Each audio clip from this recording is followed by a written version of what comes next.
5 years ago as part of the class of 2008. I was salutatorian of my middle school class. I graduated Townsend Harris High School in 2012 as part of the top 5%, and I'm on the dean's list of Binghamton University.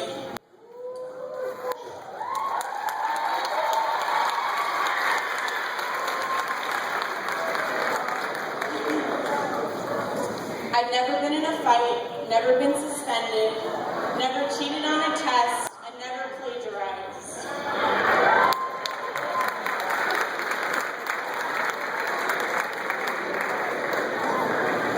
I'm sure by this point, half of you are envious of me, and the other half hate me. But before you finalize your judgments, I have to let you in on a little secret of mine. I got a 71 on my Earth Science Regents.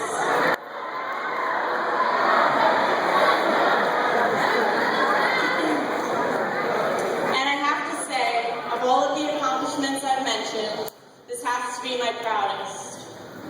You're probably thinking things like, she must have been out sick for months, or she must have messed up bubbling the answer sheet, or maybe even she must have tried to get that grade. I can assure you I did none of those things. In my 8th grade year, I decided to devote myself to a cause I felt was more important than a good grade on the Earth Science Regents: recycling.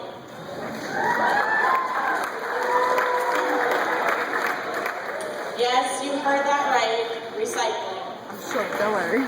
As a 13-year-old, I saw an abandoned supply closet in the back of Mr. Nissenbaum's classroom as an opportunity to make a small impact in my school.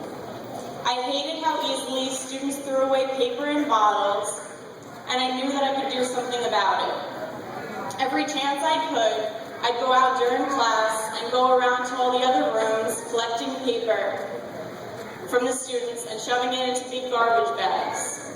I put these bags in the recycling closet until it was time to be dismissed, and I take them home on the BX40 with me to get recycled.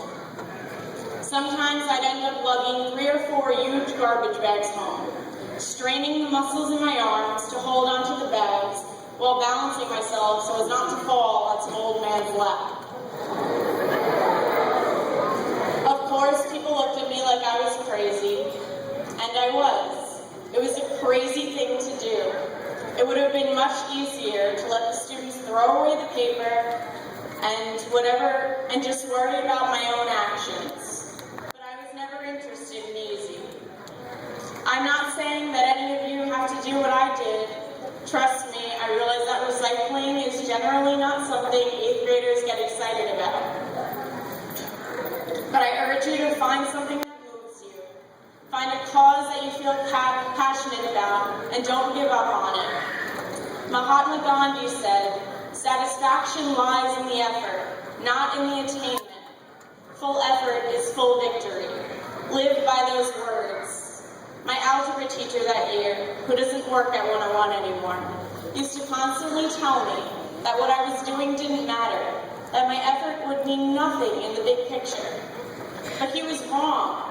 Effort by definition is the impossibility of nothing.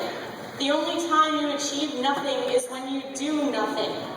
Don't let anyone ever convince you that your efforts are futile, that your small part in this very big world is unnoticeable.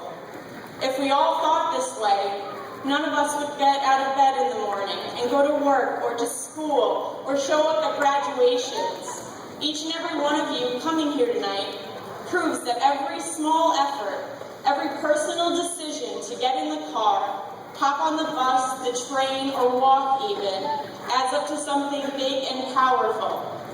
I would be speaking to an empty room, or I wouldn't even be speaking at all if this weren't the case. So when people tell you that your small effort will never change the world, just smile at them and say, "Too late."